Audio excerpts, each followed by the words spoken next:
She demanded, "You're sexist if you don't pay off my dad's $50,000 gambling debt before the wedding." I said, "Let me get my checkbook." Then I canceled the wedding, hired a PI, and found proof her dad was hiding assets. When I sent the proof to the casino he owed money to.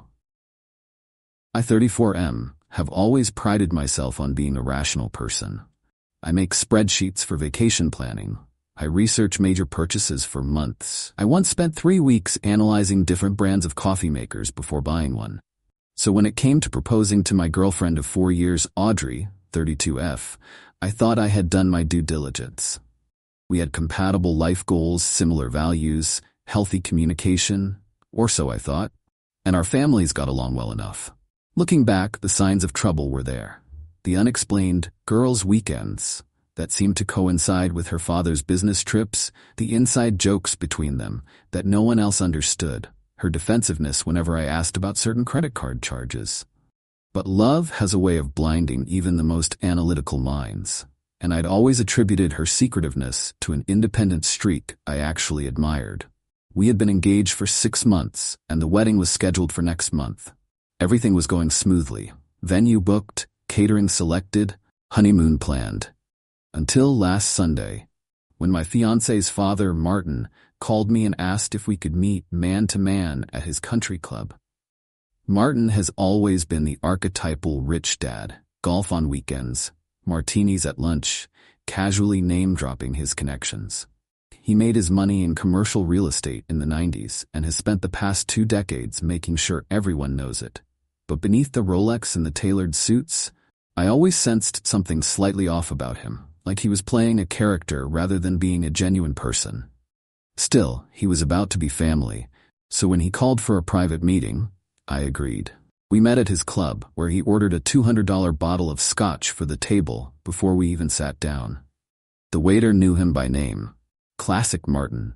Only later would I learn from Kevin, the PI, that Martin's extravagant spending wasn't just vanity, it was calculated.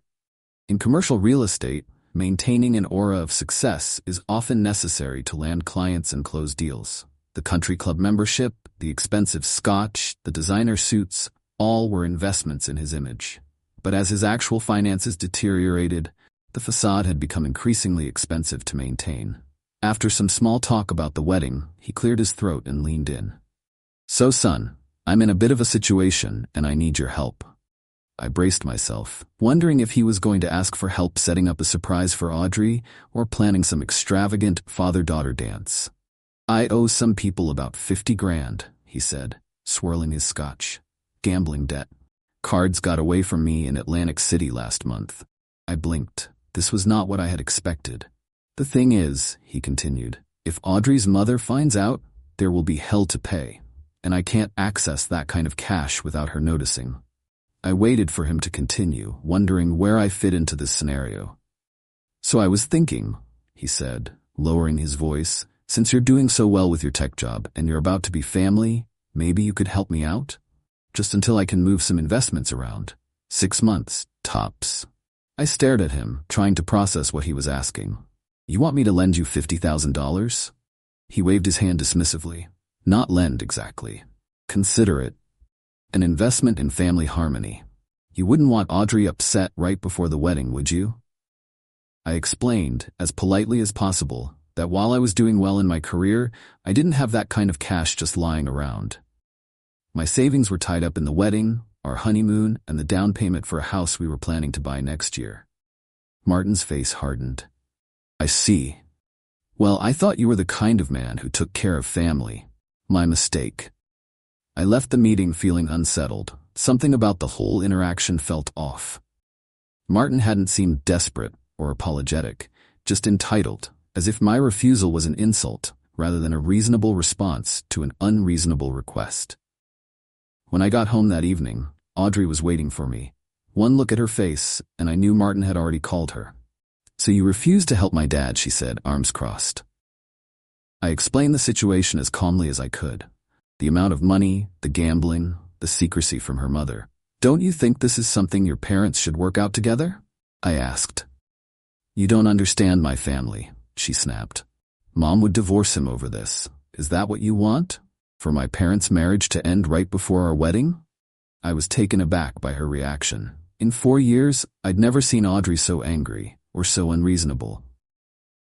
"I just don't think it's appropriate for me to get involved in this," I said. "You're already involved. You're about to become part of this family." Our argument escalated, with Audrey becoming increasingly agitated, and then she dropped the bomb. "If you really loved me, you'd do this," she said. "Or is it because he's a man asking for help? If it were my mom, would you be so hesitant?" I didn't realize I was marrying such a sexist. I was stunned into silence. Sexist? Because I wouldn't secretly pay off her father's gambling debt? "You know what?" I said, finally. "Let me get my checkbook." Her face lit up with relief. "I knew you'd understand. This means so much to me." "Just one question," I added, pulling out my phone. "Who exactly does your dad owe this money to? I'd like to pay them directly rather than giving the cash to Martin." Audrey hesitated. "I'm not sure. Some casino in Atlantic City, I think. The Golden Palace?" "Great, I'll look them up." She grabbed my arm. "Actually, it's probably better if you just give the money to Dad. He knows who to pay." More red flags than a Soviet parade. I nodded and said I needed to make some arrangements to free up the money, and I'd take care of it in the next few days. Audrey kissed me gratefully and went to call her father with the good news. As soon as she left the room, I started making calls, but not to my bank. First, I called my lawyer, a shrewd woman named Diane who had helped me set up my business years ago. I explained the situation and asked for her advice. She recommended a private investigator she had worked with on several cases. "If Martin is hiding this from his wife," Diane said, "he might be hiding other things as well. Before you hand over any money, let's find out exactly what you're dealing with." I hired the PI the next day. Kevin was a former cop with 20 years of experience in financial fraud cases. He didn't come cheap. His retainer alone was $3,000, but I had a feeling it would be money well spent.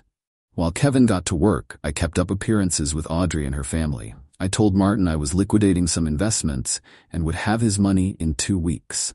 He seemed relieved, but not particularly grateful.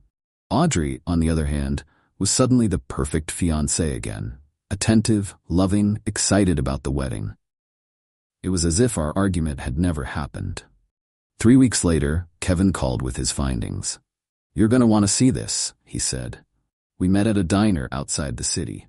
Kevin brought a folder thick with documents, bank statements, property records, and surveillance photos. "Your future father-in-law has been busy," Kevin said, spreading the papers across the table. "The gambling debt is real. He owes $52,000 to the Golden Palace Casino. But that's just the tip of the iceberg." According to Kevin's investigation, Martin wasn't the successful real estate mogul he claimed to be. His company had been struggling for years, with multiple properties in foreclosure. He had taken out second mortgages on his house and Audrey's childhood home, which he had supposedly gifted to her but had actually kept in his name. He had 3 maxed-out credit cards and was behind on his country club dues. But here's where it got interesting. Despite these financial troubles, Martin had recently purchased a vacation property in Belize through a limited liability company registered under his college roommate's name. He had also transferred significant funds to a trust account in the Cayman Islands with nominee directors, making it difficult to connect the assets directly to him. Classic signs of someone hiding assets. "It took longer than expected," Kevin apologized. "Offshore accounts are designed to be difficult to trace, and getting the casino information required, calling in several favors from former colleagues." "My guess?" Kevin said. "He's preparing for bankruptcy. Or divorce, possibly both." I felt sick, not just because of Martin's deception, but because Audrey had been so insistent that I help him. Did she know about her father's financial schemes? Was she complicit? "There's one more thing," Kevin added, pulling out a stack of photos. "These are a combination of security footage from public areas of the casino and social media photos where they were tagged at events there over the past 2 months. The photos showed Martin at the high-stakes poker tables, and beside him in several shots, looking cozy and very much involved in the games, was Audrey. According to my contact at the casino, Kevin said, she's been there with him at least 6 times this year. They're known as a father-daughter duo. The staff call them the Martinis. Martin and Teeny, her casino nickname. I stared at the photos, feeling as if the ground had disappeared beneath me. Looking back, the signs were there. The business trips with her father, the occasional unexplained late nights, the inside jokes between them that no one else seemed to understand. I had attributed it to their close father-daughter relationship, never imagining they were bonding over high-stakes poker. "What do you want to do with this information?" Kevin asked. I thought about it carefully. I could confront Audrey directly, but given how convincingly she had lied to me already, I doubted I would get the full truth. I could go to her mother, but that seemed cruel, especially if she was truly in the dark about her husband's activities. Then I had an idea. "Can you get me contact information for the casino's collections department?" I asked Kevin. Kevin, it turned out, had previously worked security for several Atlantic City casinos and maintained professional relationships with their collections departments. "I can make sure this information gets to someone who can act on it," he assured me. "These casinos take debt evasion very seriously, especially when there's evidence of hidden assets." 2 days later, with Kevin's help, I had compiled a detailed dossier on Martin's financial situation, including evidence of his hidden assets. Kevin personally delivered it to his contact at the Golden Palace Casino's collections department, explaining my connection to the situation and why I had the information. I also completed IRS Form 3949-A, the official information referral form for reporting suspected tax fraud, attaching the most relevant financial documentation. Kevin advised that while the IRS might take months to act, cases involving substantial offshore assets typically received priority attention. Then I called Audrey and told her we needed to talk. She came over that evening, expecting news about her father's money. Instead, I laid out the surveillance photos on the coffee table. "You want to tell me about Teeny?" I asked quietly. Her face went through a remarkable series of expressions: shock, confusion, anger, and finally, a calculated calm. "Those were just a few fun nights out with Dad," she said, shrugging. "I don't see why you're making such a big deal about it. And the money? The 50,000? That part was true. Dad does owe money. Which you helped him rack up," I pointed out. "And then you accused me of sexism for not wanting to pay it off." She had the grace to look embarrassed, at least. I panicked. Dad was putting pressure on me, and I didn't know what to do. "You could have told me the truth," I said. "At any point in our 4-year relationship, you could have mentioned that you and your father gamble together regularly. That seems like something a fiancé should know." Audrey's expression hardened. "It's not a big deal. Everyone has hobbies their partners don't know about." "Hobbies, sure. Secret gambling addictions that lead to massive debt? That's not a hobby, Audrey. That's a problem." We argued for hours. She tried to downplay the gambling, then tried to justify the lie, then tried to turn it around on me, accusing me of spying on her, of not trusting her, of overreacting. But I stood firm. "The wedding is off," I said finally. "I can't marry someone who would lie to me about something this important." She switched tactics immediately, tears streaming down her face. "Please don't do this. I love you. I'll stop gambling, I swear. We can get counseling, whatever you want." It was manipulative, and we both knew it. I held firm, and eventually, she left, angry, hurt, but most of all, caught. Canceling a wedding 1 month out was a logistical nightmare. I lost deposits with most vendors, spent hours calling guests to explain the situation as diplomatically as possible, and had to deal with returning gifts that had already arrived. But compared to the alternative, going through with a marriage based on such fundamental deception, the financial hit was worth it. The next morning, all hell broke loose. Martin showed up at my door at 7 a.m., red-faced and raging. "What the hell did you do?" he shouted. "The casino is threatening legal action. They say they have proof I'm hiding assets." I invited him in calmly. "Interesting. Are you hiding assets, Martin?" He sputtered indignantly. "That's none of your damn business." "It became my business when you asked me for $50,000, I pointed out. "And it became my business when you enlisted your daughter to manipulate me into giving it to you." He denied everything, of course. Said I was making wild accusations, that Audrey would never participate in something like that. I let him rant for a few minutes, then showed him the same surveillance photos I had shown Audrey. The change was immediate. His face went from red to ashen. "Where did you get these?" he asked hoarsely.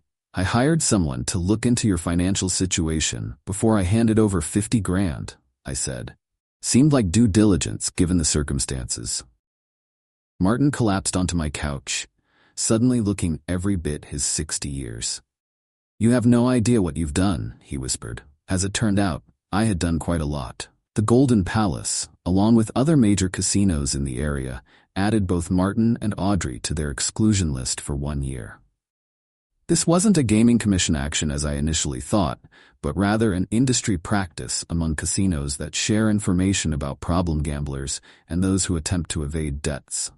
The casino, armed with evidence of Martin's hidden assets, was not only pursuing their debt aggressively, but had also informed his other creditors of his attempt to hide money. The IRS opened an investigation into potential tax evasion. The country club, upon learning he was in financial trouble, had suspended his membership pending payment of his overdue account. The Cayman Islands account wasn't immediately accessible to creditors, but once the IRS investigation began, the financial institution froze the account pending resolution of the tax case. International banking agreements made this possible, though Kevin warned it would likely involve a lengthy legal process. The Belize property wasn't seized as I initially thought might happen, but multiple creditors placed liens on it, effectively preventing Martin from selling or transferring it without satisfying his debts. And Audrey's mother, Vivian, had finally learned the truth about her husband's financial dealings.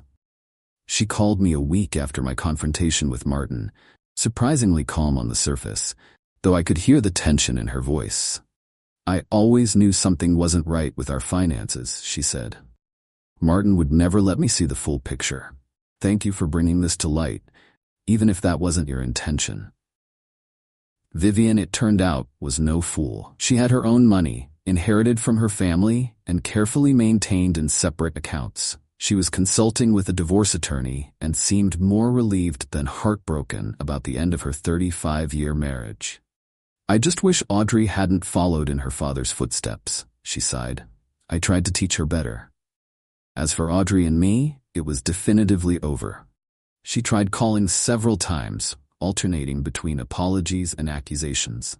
I eventually blocked her number. Through mutual friends, I heard she had moved in with her father, who had been forced to sell his house to pay his debts.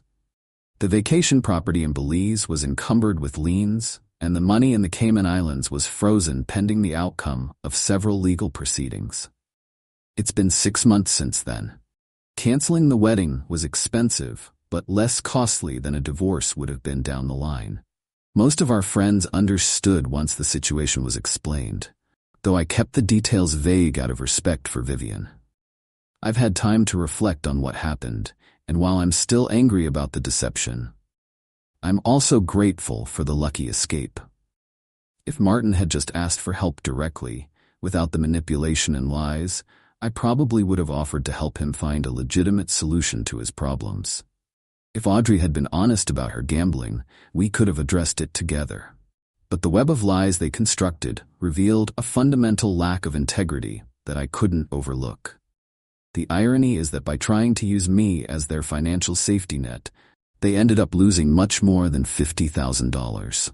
Martin's reputation is in tatters, his assets are being liquidated to pay his debts, and his wife is divorcing him.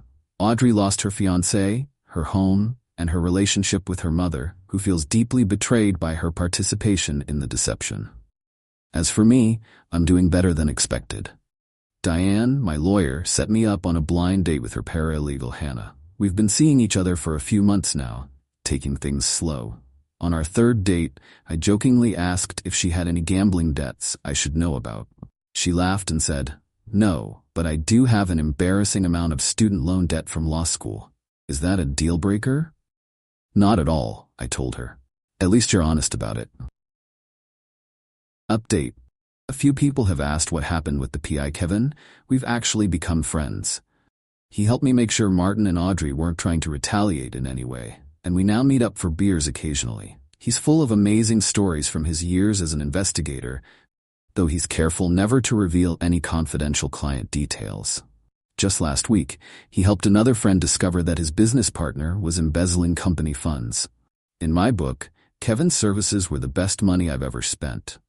Also, for those wondering about the casino, yes, they eventually got their money after forcing the sale of one of Martin's properties.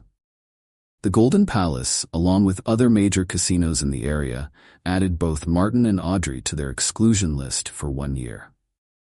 This wasn't a gaming commission action as I initially thought, but rather an industry practice among casinos that share information about problem gamblers and those who attempt to evade debts.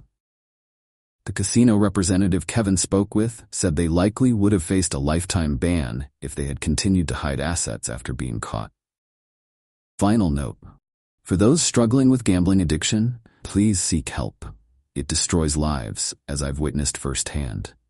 Unlike Martin and Audrey, most people who fall into gambling debt don't have hidden assets to cushion the blow. They lose everything, and the damage ripples out to affect everyone who cares about them. Final update. It's been almost a year now. Hannah and I are still together, and things are getting serious. She moved in last month after her lease ended, and living together has been surprisingly easy. Turns out compatibility is about more than just being able to plan a wedding together. It's about how you handle dirty dishes, midnight snoring, and whose turn it is to take out the trash. Vivian finalized her divorce from Martin and seems to be thriving. She sold the family home, bought a condo downtown, and has started taking international cooking classes. She and I still talk occasionally, which some people find odd, but we've always got along well. She even hinted that she might be seeing someone, though she wouldn't give details. Martin and Audrey have apparently moved to Florida, where he's trying to rebuild his real estate business. According to Vivian, he's telling everyone that he was the victim of a vindictive ex-son-in-law and corrupt casino practices. Some stories never change, I guess. As for me, I'm finally feeling ready to sell the engagement ring I never got to give back. Kevin. Recommended a jeweler who won't rip me off too badly on the resale. Hannah doesn't know, but I'm planning to use the money to take her to Italy next spring. Not as a proposal trip or anything, just a vacation with someone I trust and enjoy being around. After everything that happened, that feels like more than enough.